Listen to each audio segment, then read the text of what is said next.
the streaming live on YouTube? Not quite, Judge. Okay, Got another 30 seconds. all right. I remember once in court, I asked, I said, well, we got 30 seconds. Anybody got a good joke? And I wish I hadn't asked that because he had a joke, but it wasn't good at all. Miss Potts over there smiling because she remembers the joke.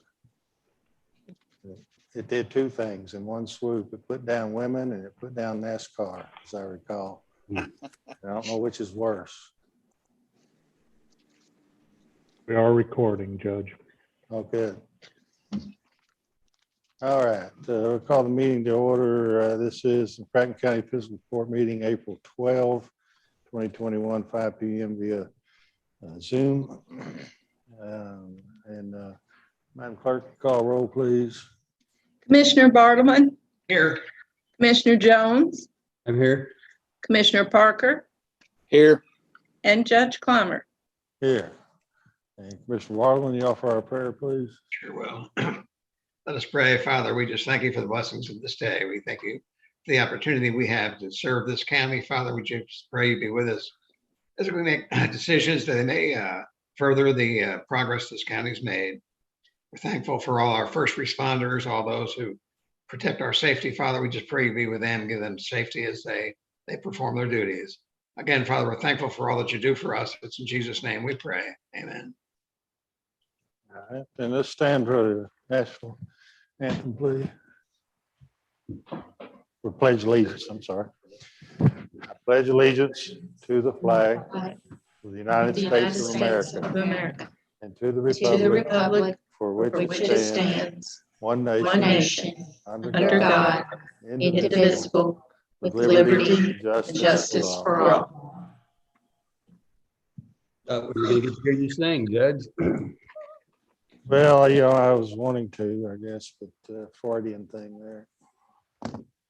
All right, so first thing we have is the consent agenda. Is there a motion for that? Motion to approve. Oh, yeah. Madam Clerk, go ahead. It is ordered to approve the consent agenda for the April 12th, 2021 McCracken County Fiscal Court. So Now I'll make that motion. All right, motion second. Any discussion? All in favor, aye. Aye. Aye. Opposed, no. That carries. Budget transfers. It is ordered that the necessary cash transfers in the amount of $425,000 be made in order to pay county bills and payroll approved April 12th, 2021. So made. Second. Got to pay our bills, fellas. Anybody got to second that? I'll second. Sorry. Okay. Any discussion? All in favor, aye. Aye. Opposed, no. That carries. Accounts payable. It is ordered to approve the voucher claims register from March 22nd, 2021 to April 12th, 2021 to show county bills in the amount of $577,526.54 were paid. So made. Second. Any discussion? All in favor, aye. Aye. Opposed, no. That carries. All right, then under discussion, we have Ms. Lee Emmons here from WKCTC, update on community scholarship program and funding. And then we'll have a order to enter, discuss following her. And see, we have President Reese, Anton Reese here from the school as well. I guess you're here on that, Dr. Reese? That is correct. And also All Dr. right. Lisa Stevenson with the CSP program. Oh, okay, good. Yeah. All right, then who's up? Lee, you want to take it? Or who's Yes, please. First, we just want to say thank you for allowing us the opportunity to come speak. We love to give updates on the CSP program as it is a very unique and highly successful program in McCracken County. And again, on behalf of Dr. Stevenson and Dr. Reese and I, we appreciate the opportunity to share information with you, and we'll welcome your questions after Dr. Reese will present some information. I sent some slides, I think, to you, Steve. Do you want to pull those up, or did you sent those to Vicky, I think, last week? And Vicky, did you send those to me? Yes, sir. Well, let me look. It'll just take a second.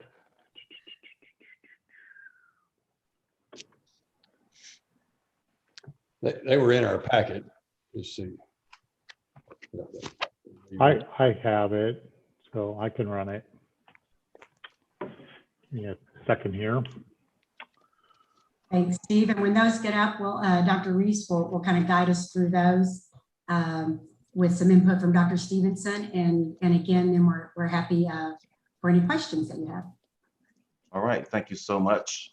So first, as noted, and as Lee mentioned, this CSP program has been not only been successful here for students in McCracken County, not only successful across the Commonwealth of Kentucky, if you will, as a forerunner, but nationally. That this program now, we say a decade of student success. We're actually now in the 12th year, right? So 2010, where the vision was launched, and 12 years in and still steady is very, very, very significant.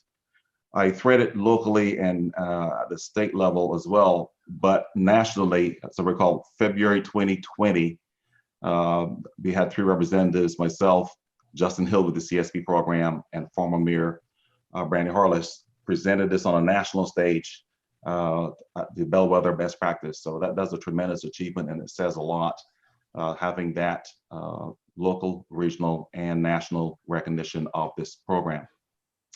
The next slide, certainly the visionaries who will be mentioning here momentarily had really 3 clear goals. One, the importance of increasing the number of high school graduates. We want our high school students to graduate.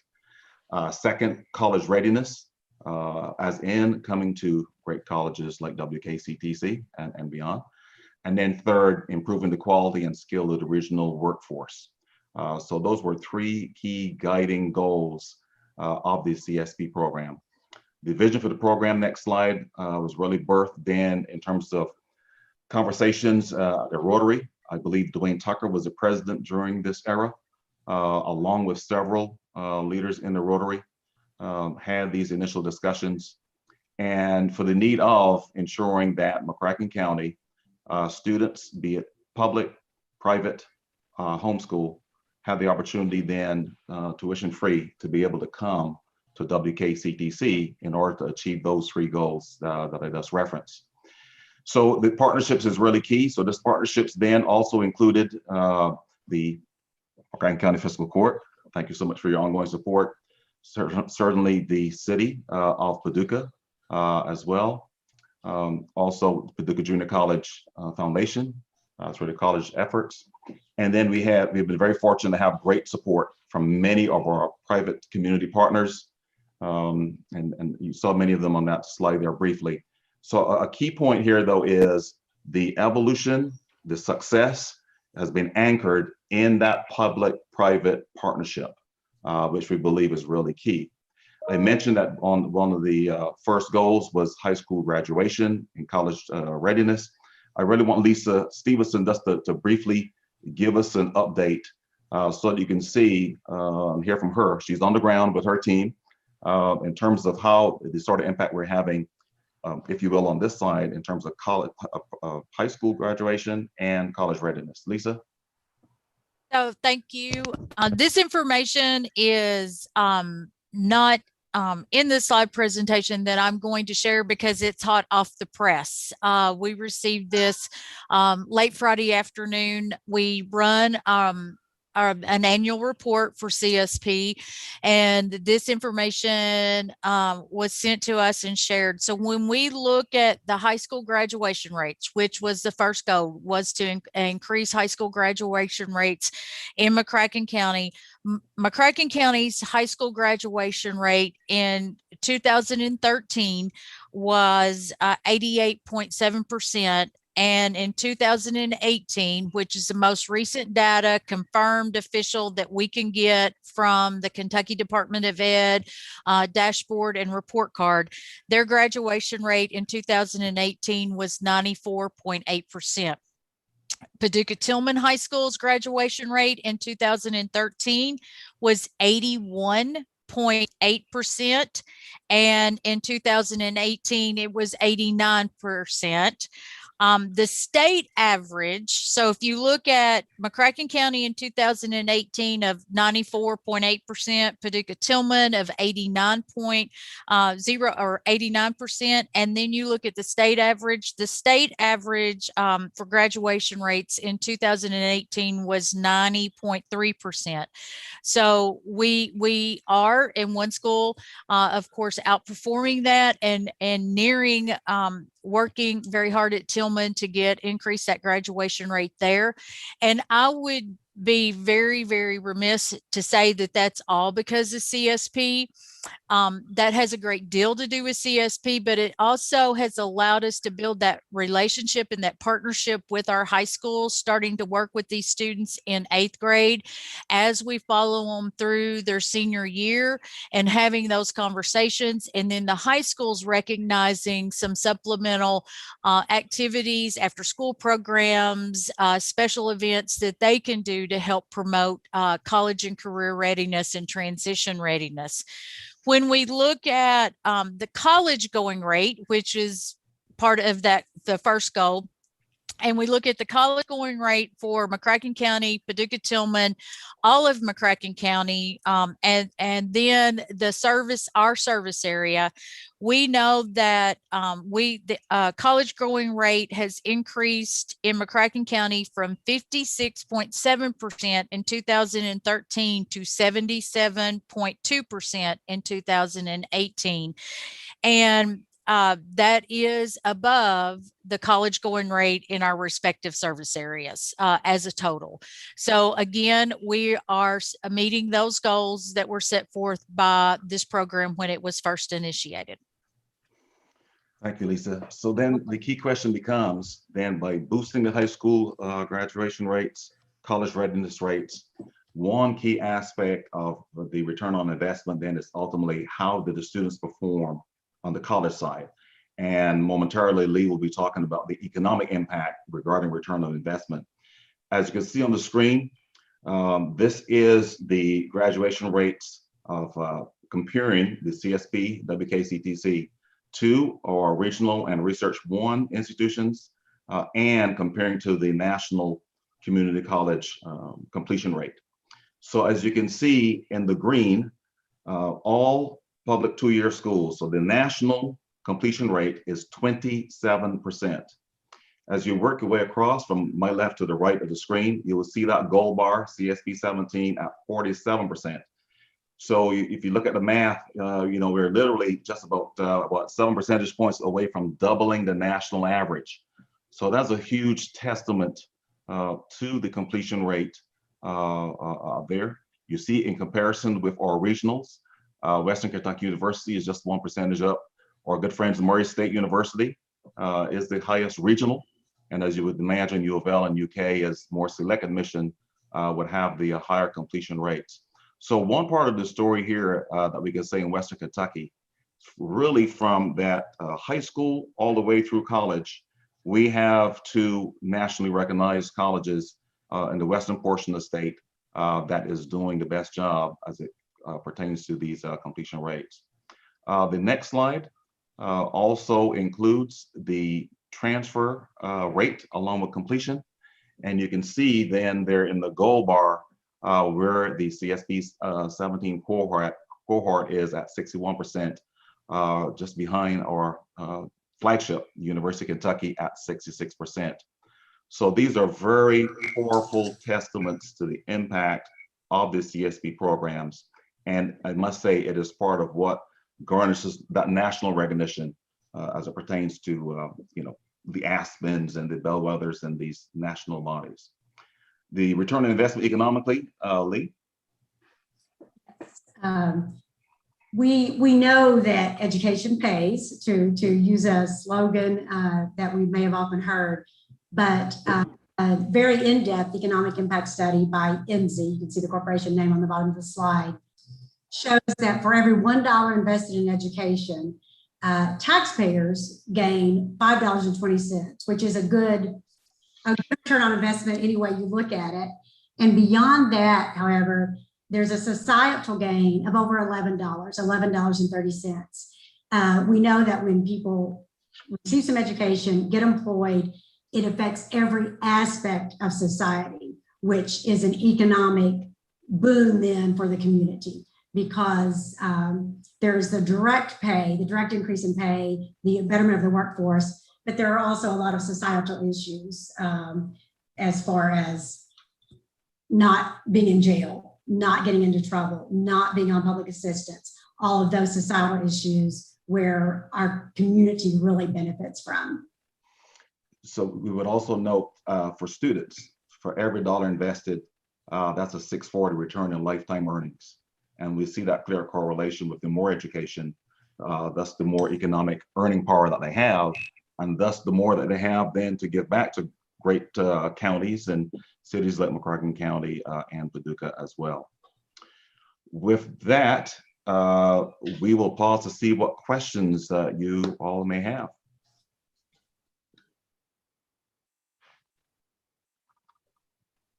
Dr. Easley, I remember from the initial tour you gave us when we took office, there weren't many other counties, if any counties in Kentucky, that had a similar program. Is that still the case?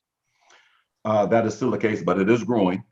I would tell you that there are two specific cities that I will mention, Hopkinsville and Louisville. They do have different models, meaning that in Hopkinsville's case, their program is funded 100% by the Rotary. That's their key signature item. U of L is doing a more regional sort of approach because of the proximity to Indiana, et cetera. So they're trying to do like a promise sort of format as well. But in many ways, I would argue that our program is still unique, certainly as the best practice, and certainly growing, which we think is a good thing. The last part I would add too, we also hear as we do our outreach efforts throughout the region, some of our sister counties, really trying to process how they could also try to mirror this sort of program because of the return on investment.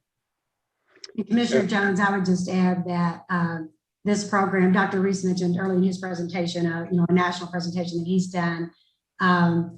We are contacted here by other entities throughout the nation who are interested in implementing this type of program. And the huge program that Louisville is doing, we had conversations with them when we were contacted. So it really is a model for a way that some other counties in Kentucky and outside of Kentucky would like to go. We kind of jumped into it without stating the obvious, and that is that the benefit of the program that we're funding is that a resident of McCracken County, their kids get to go to 2 years of college for free. So they meet the right criterion, right? That is correct. Yes. And that doesn't happen in Ballard County, doesn't happen in Carlisle County, doesn't happen in Marshall County. It's a benefit to McCracken County. And we get a good number of questions. I'm sorry. But let me add a benefit though with results, right? That's still key, right? We could invest money, but certainly for our taxpayers and our leaders, that is why those impact slides are also key. And we do get a good number of questions from people in other counties saying, how come we don't get this? Why is this McCracken County? And we're able to point to the excellent success of the public-private partnership. And that is the reason that it is specific to McCracken County residents.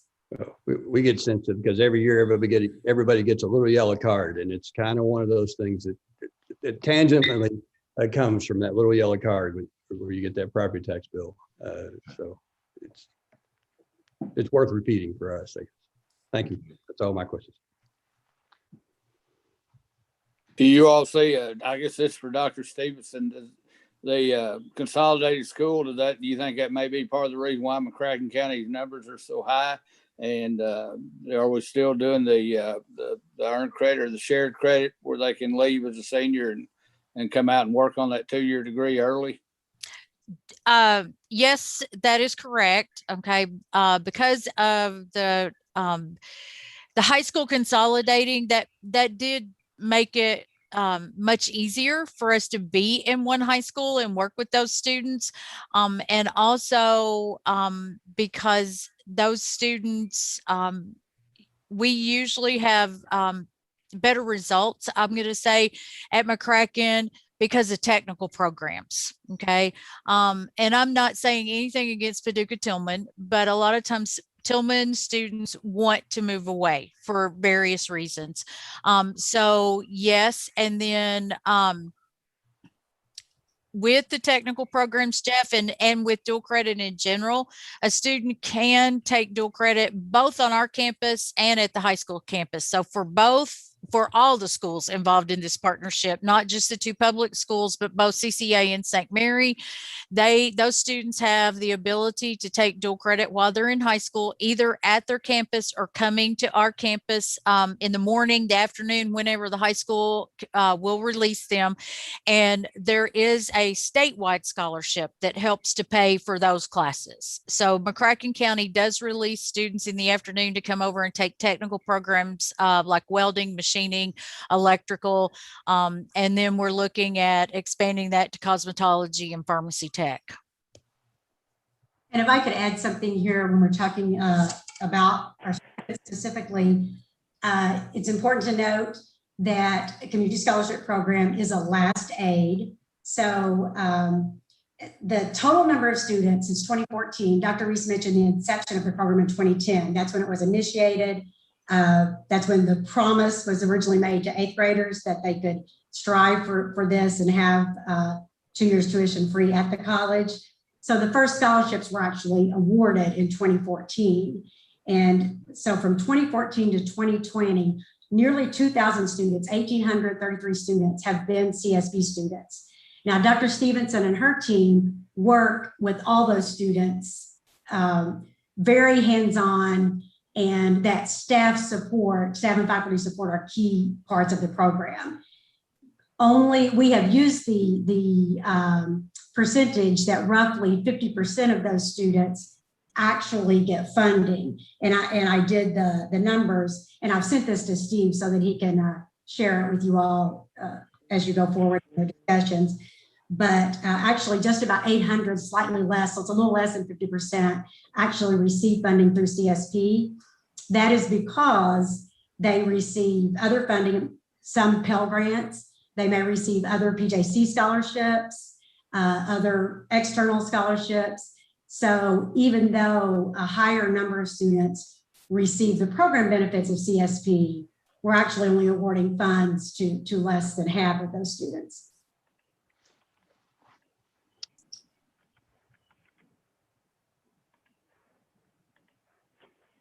If I recall from our previous meetings that we've had, I'm sorry, go ahead.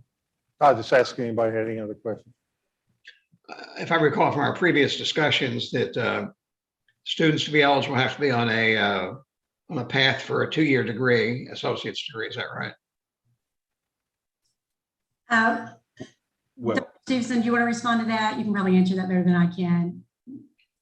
Those students are allowed, when we say that, they can be on a 2-year pathway for a degree, but they could also be on a pathway for, let's say, culinary, because that's the most recent high school student I've worked with today. That student that's coming to us from the high school wants to do culinary, but does not want to necessarily finish the 2-year degree right now. That could change. They always change their mind. But that student is looking at earning the certificates in culinary so that they can go to work. They're not eligible for the community scholarship program unless they're on the path for a 2-year associate degree. Is that correct? if they're going to get a certificate, they cannot get funding from the community scholarship. Is that correct? No, that's not how the way it was written is it says workforce training, which would be certificates Right. or a 2-year degree. Yeah, so it's both, Bill. It has It's always both. been, our dual path has always been the technical pathways, certificate, diploma, associates, and or the transfer. I guess my reason for questioning, are there any students falling through the cracks who are not eligible for the community scholarship program, but maybe just want to get a certificate that takes less than 2 years? Are there any students in that area that are falling through the cracks that can't afford to go? If they've met the criteria Criteria. through high school, they would be eligible for CSP funding as long as they're full-time. It is for full-time students. Okay, but they don't have to be on a path for an associate's degree. As long as they're on a No, path for. They have to be on a path to completion. At Lisa mentioned culinary welding. There are welding certificates that Okay, are, prior to or in place of a 2-year degree. So they are eligible if they're on enrolled full-time in a course of study, be that certificate or degree. so if it's a degree that only takes a year, they're still eligible for that 1 year, is that right? Correct. Okay. Yes, sir. I know you all have to have more questions. Lee.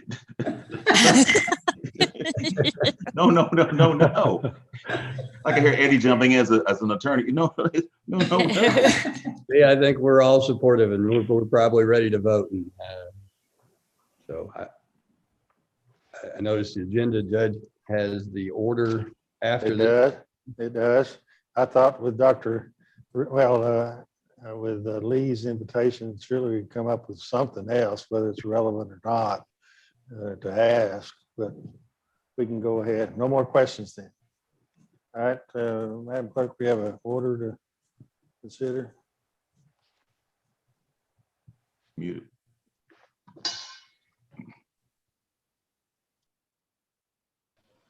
I'm sorry, sir, we had muted. It is ordered to pay $125,000 to the West Kentucky Community Technical College Scholarship Fund, same being the fiscal year 2020 to 2021 budget allocation.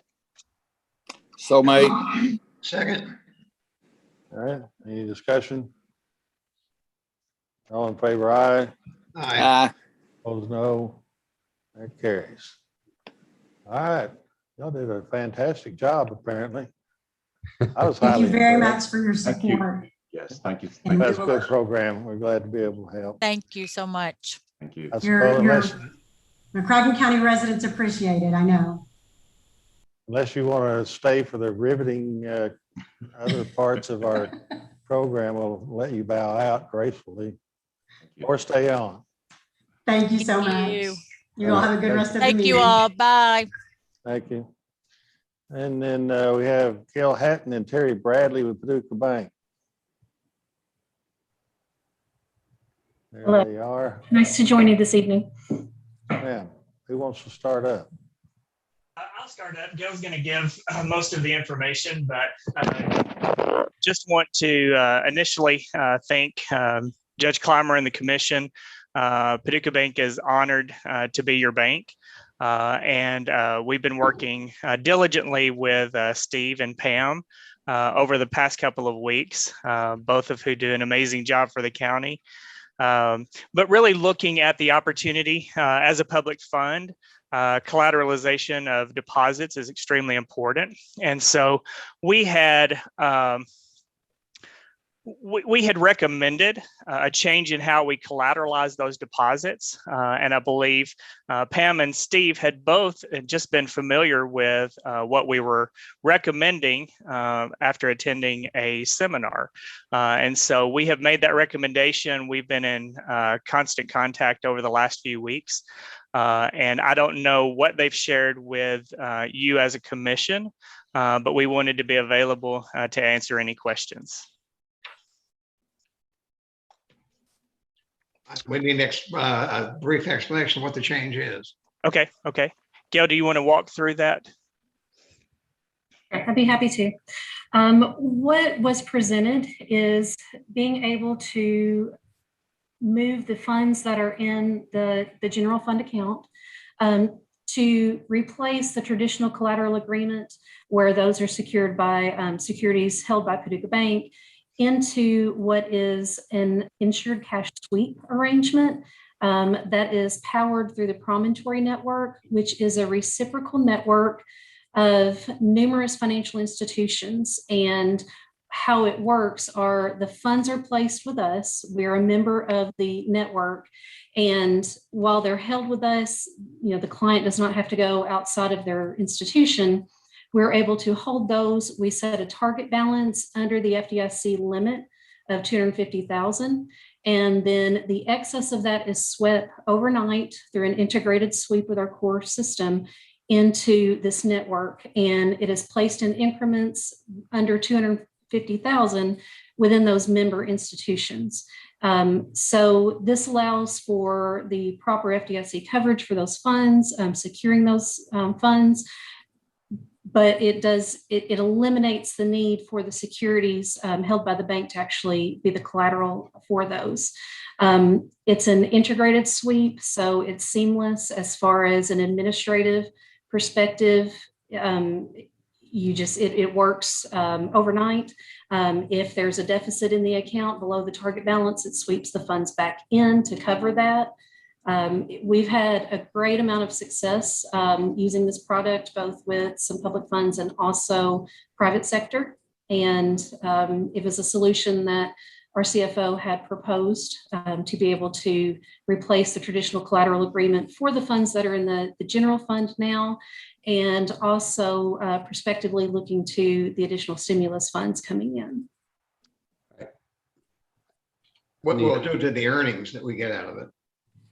Which aren't much now, I understand. Yeah, the earnings, the rate that will be earned is the same as it has been with, as part of the agreement with the county, so that does not change.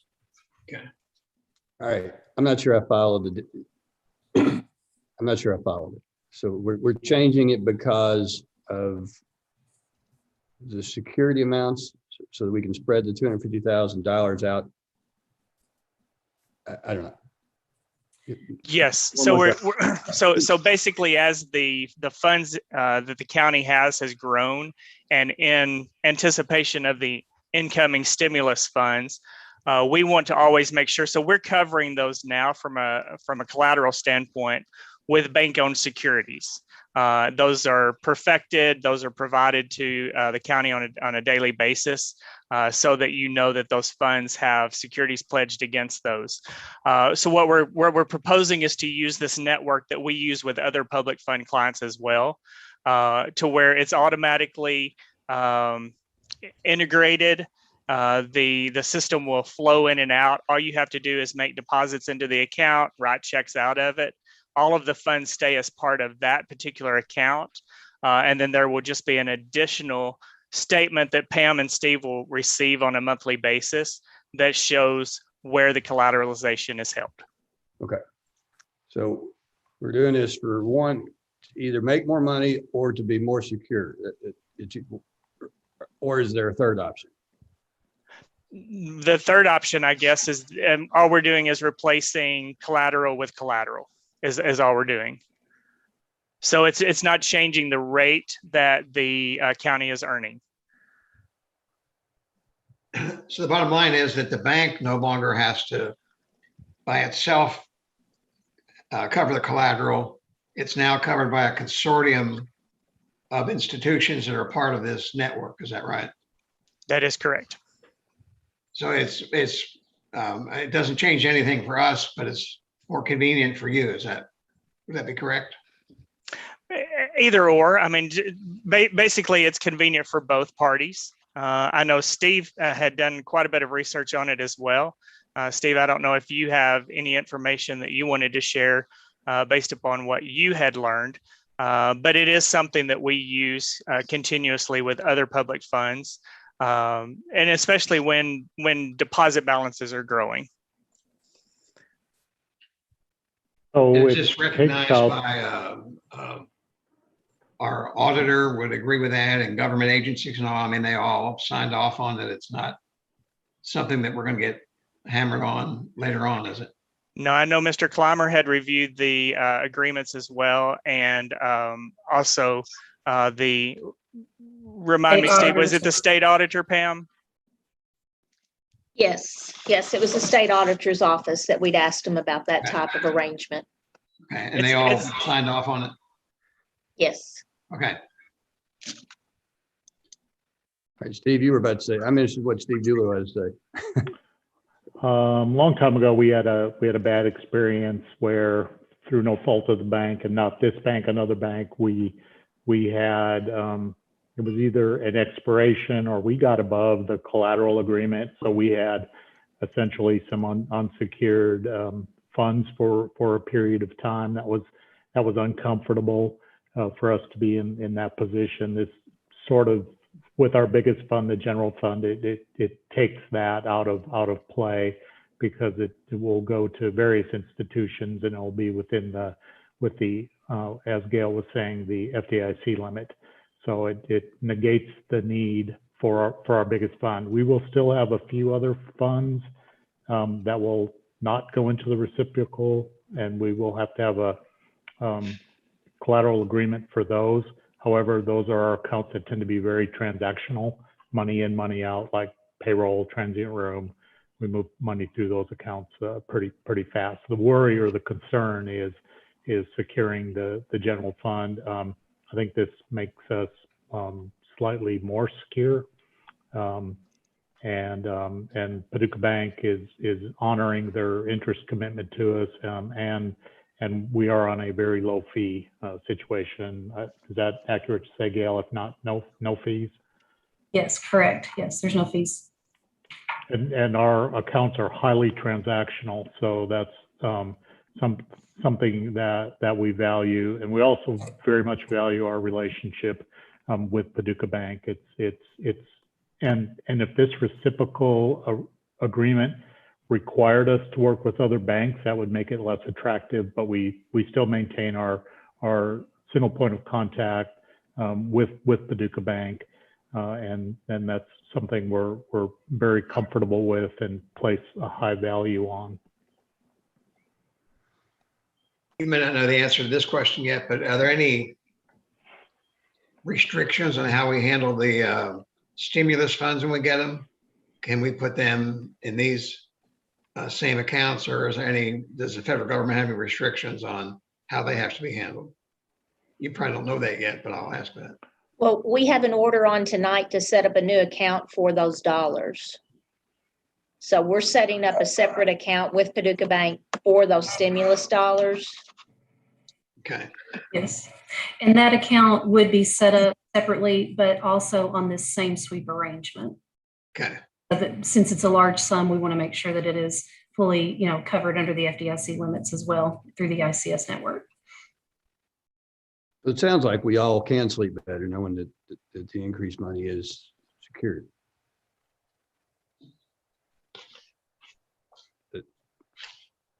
That is a true The statement, bottom Mr. line for Jones. us, Steve, is that we won't get caught in that situation we had previously where for a short period of time we went over the covered amount. So this will guarantee that every penny will be in the covered amount, no matter how much we have. Is that right? Yes. Okay. Yes, and we even set the target balance on the fund at 249,000, just to account for any kind of accrued interest or, any kind of, fluctuations within the month. But once it hits that target balance, anything in excess of that 249 will sweep. Okay. All right. Any more questions, comments? All right, Mr. Bradley, Ms. Hatton, thank you very much. I think we're all squared away. It's our pleasure. Thank you for allowing us to join you today. Thank you. Thank you. Have a great evening. Thank you. All right, then we have Bruce Wilcox with GPED for a presentation. And Bruce, I don't know if we'll need to break it into two parts, if there's anything we need to discuss. I guess maybe Well, what we can do, let him present the open presentation. If anybody wants to move for a closed session at the end of the session, at the end of the meeting, well, we can do that if we need to. You're Okay. on, Bruce.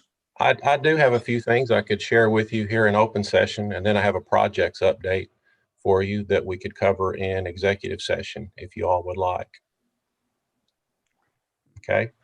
It's been a few months since we presented, so again, I appreciate the fiscal court and all of you for allowing GPED to participate in this evening's meeting. I was kind of going back and looking at month by month some of the highlights and things that have happened. And going back to January, on January 31st, most all of us will recall GLE, or the Global Laser Enrichment Project, that was announced or made a big deal several years ago that relates to re-enriching the uranium tails out at the gaseous diffusion plant. And back on January 31st, there was a milestone reached where Cameco Corporation, Silex Systems, and GE Hitachi restructured their agreement.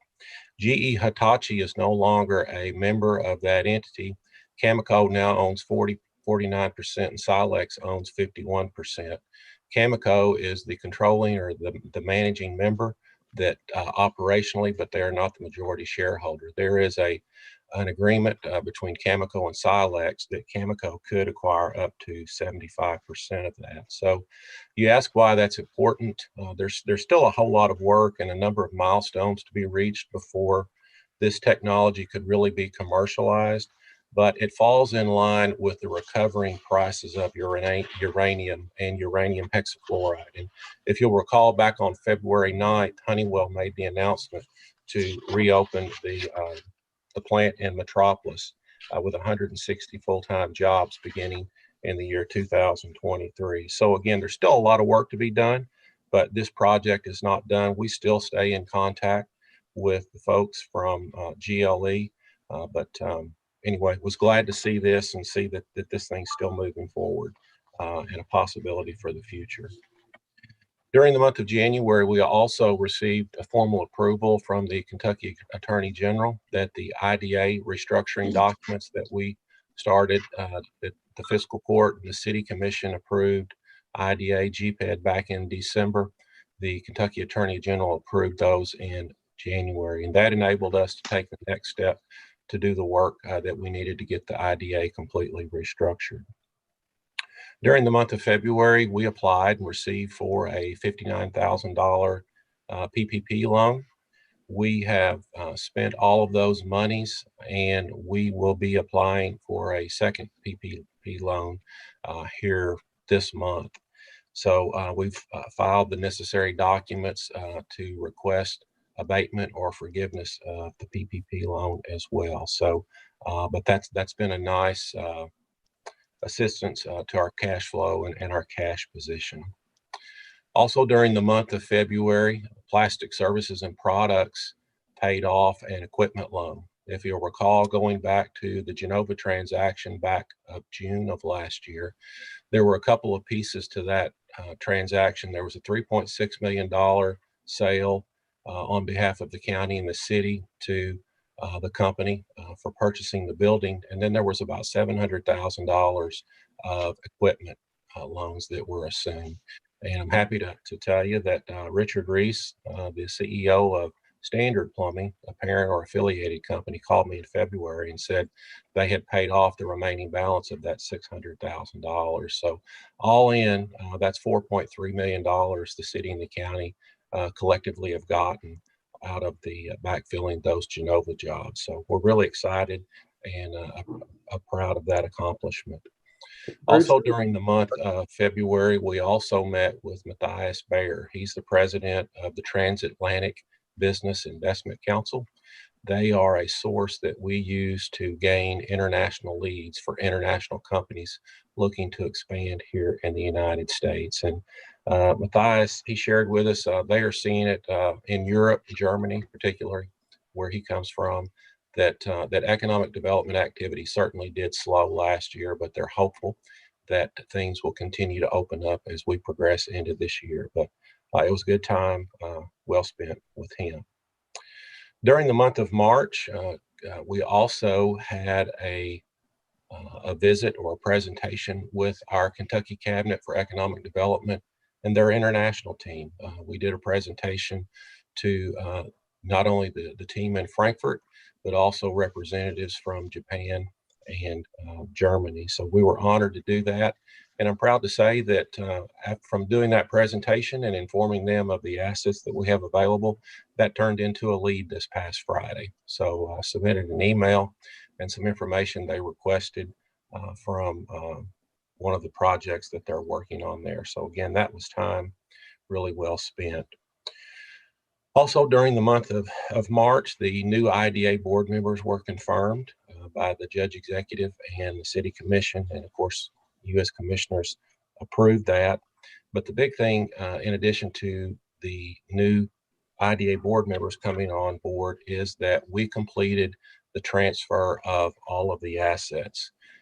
In that restructuring process, there was some land that the county owned. We referred to it as the Madro property that was contributed to the IDA. And then GPED contributed land out at the Triple Rail site at 401 Kentucky Avenue. All in, the fair value of the assets that GPED moved over to the IDA was about $6.3 million. So GPED made a sizable, significant investment into the IDA.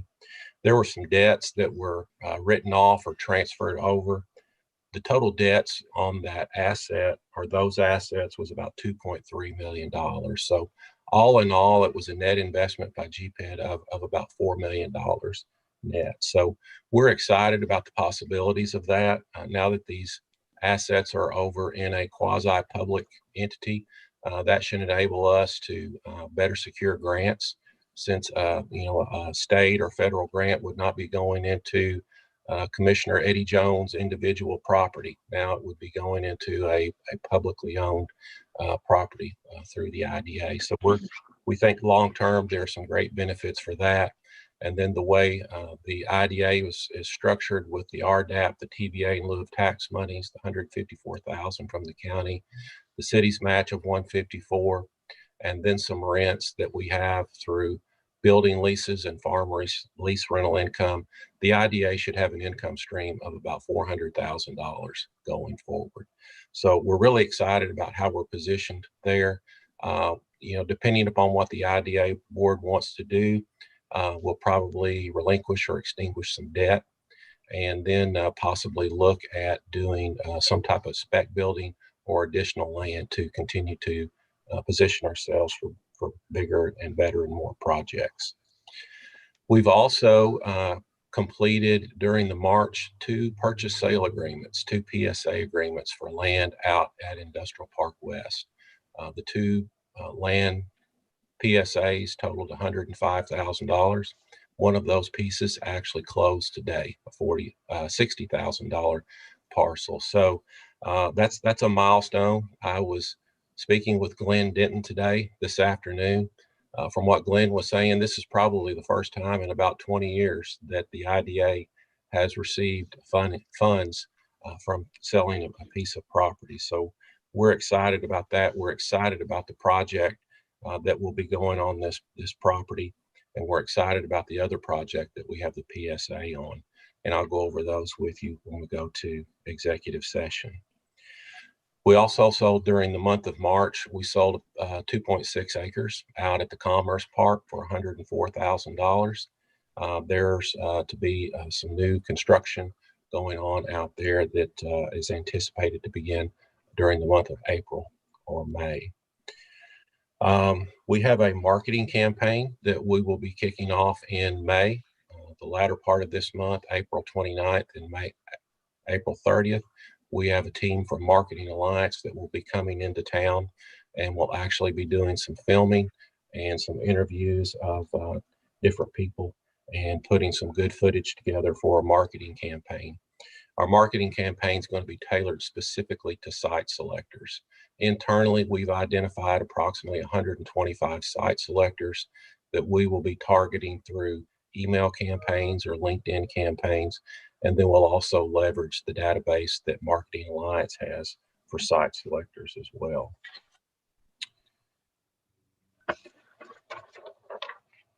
We've got a whole lot of economic development activity going on right now.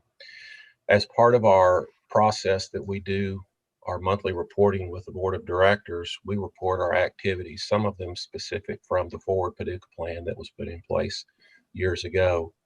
And during the first quarter, we had 456 activities specific to economic development. That's about 3 times the activity that we had last year. We've got a total of 17 projects that we're working on, 6 of those being new that have come on board during the first quarter. So last year we had a few large projects that we were working that required quite a bit of time. This year we've got several smaller projects that are requiring a lot of time to get them across the finish line. But we're hopeful to be able to announce a couple of those projects here in the coming weeks. So a lot of people might have already announced them, but I want to make sure that we get it signed, sealed, delivered before we actually make a formal announcement. But we're really excited about the activity that we have and that we're seeing in the community right now. So that's pretty much what I have. And then I'll go over some more stuff in detail with you in executive session, unless you all have some questions.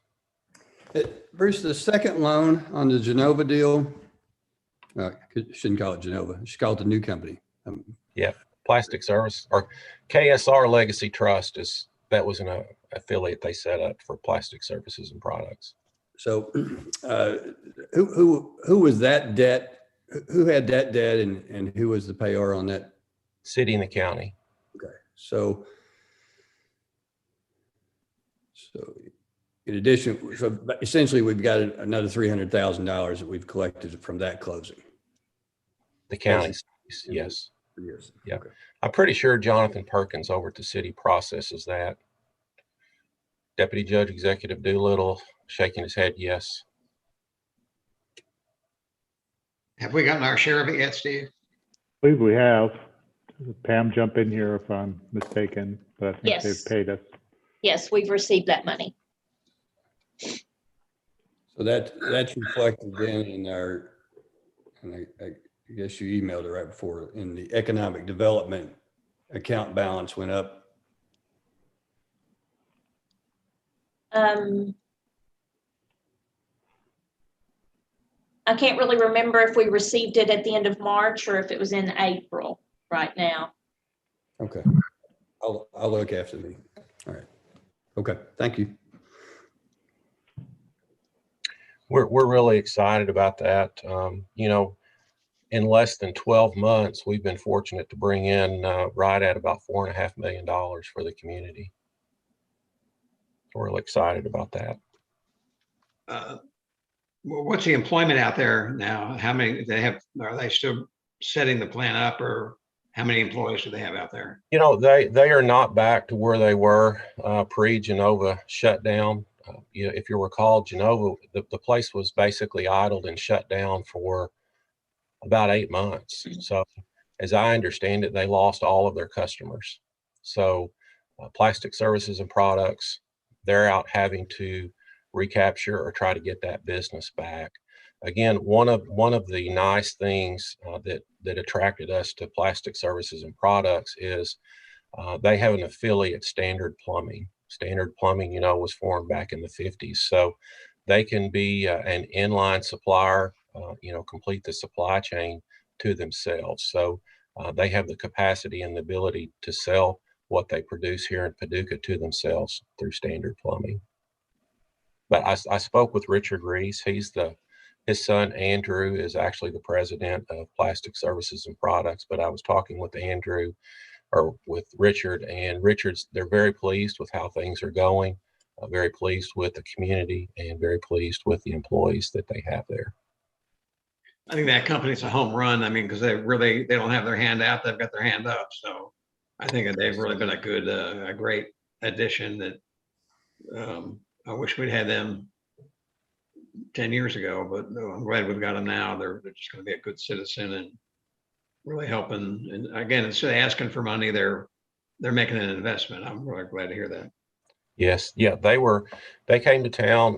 They did not have any incentives involved in their deal. So again, with the 3 projects last year, the recurring economic benefits about $23 million, and a good part of that recurring $23 million is from that facility. And their ownership makes it sticky. All right, anything else for Bruce?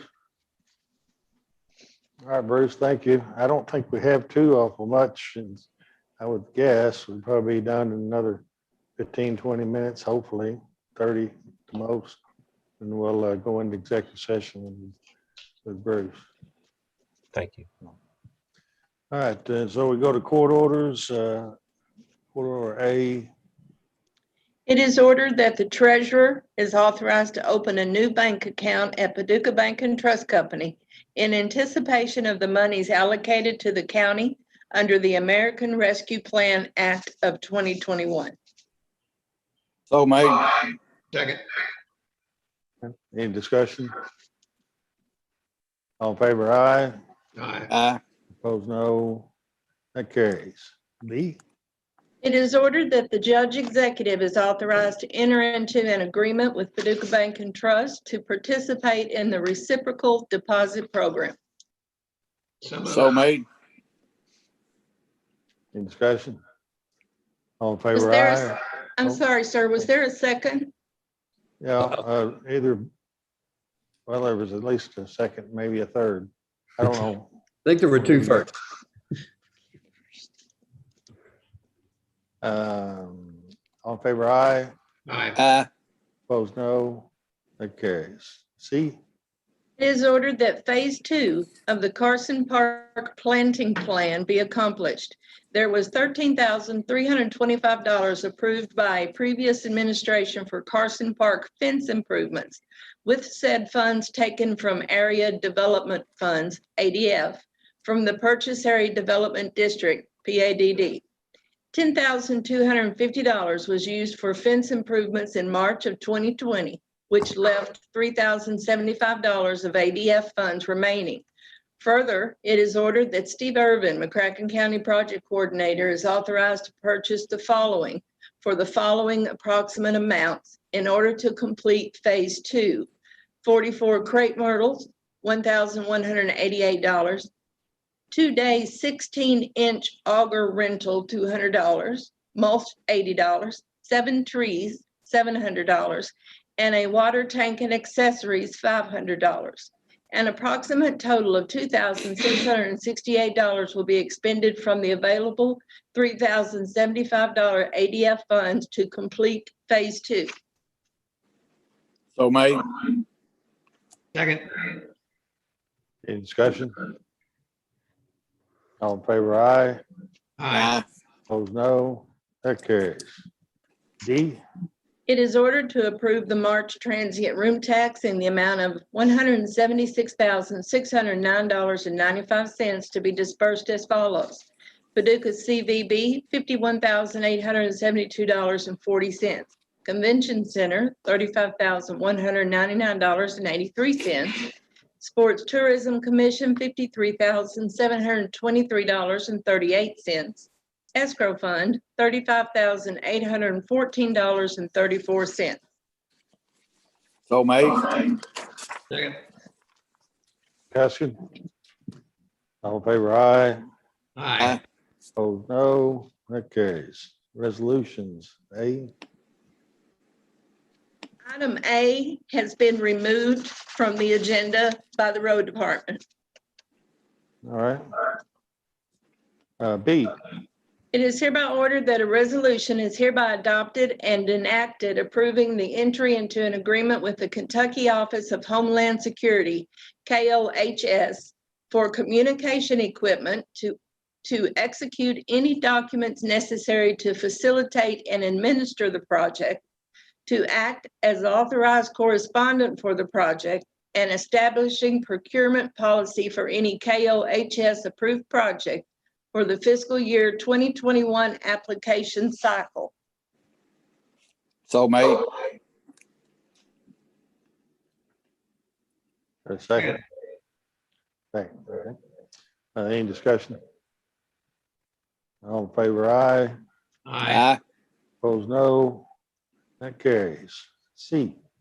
It is hereby ordered that a resolution is hereby adopted and enacted approving the entry into an agreement with the Kentucky Office of Homeland Security, KOHS, Kentucky Law Enforcement Protection Program, LEPP, for purchase of body armor to execute any documents necessary to facilitate and administer the project, to act as authorized correspondent for the project, and establishing a procurement policy for any KOHS approved project for the fiscal year 2021 application cycle. So made. Second. Any discussion? All in favor, aye. Aye. Opposed, no. That carries. D. It is hereby ordered that a resolution is hereby adopted and enacted approving the entry into an agreement with the United States Office of Homeland Security, Port Security, for purchase of body armor and related training, to execute any documents necessary to facilitate and administer the project, to act as authorized correspondent for the project, and establishing procurement policy for any KOHS approved project for the fiscal year 2021 application cycle. So made. Steve, is this stuff, is this to buy for the sheriff's office or for emergency services or for the Riverport or all these? Where were those? If we get them. All sheriff, and it's communication equipment, and the last one you just read is for body armor. Okay, but it all goes to the sheriff's office. Yes. Okay, thank you. A second.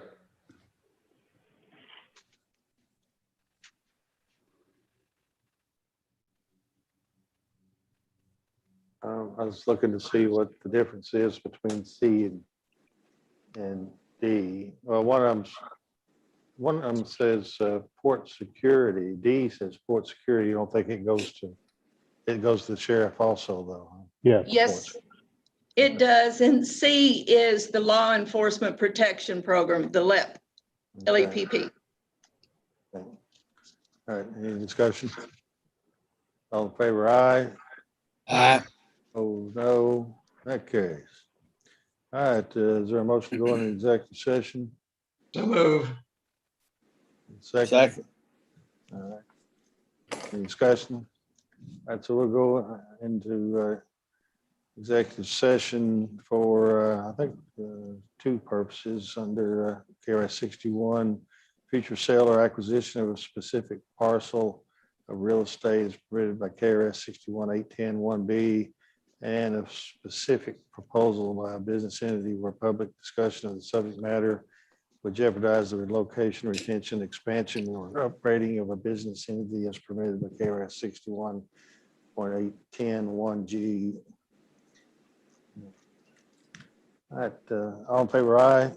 Aye. Aye. Opposed, no. That carries.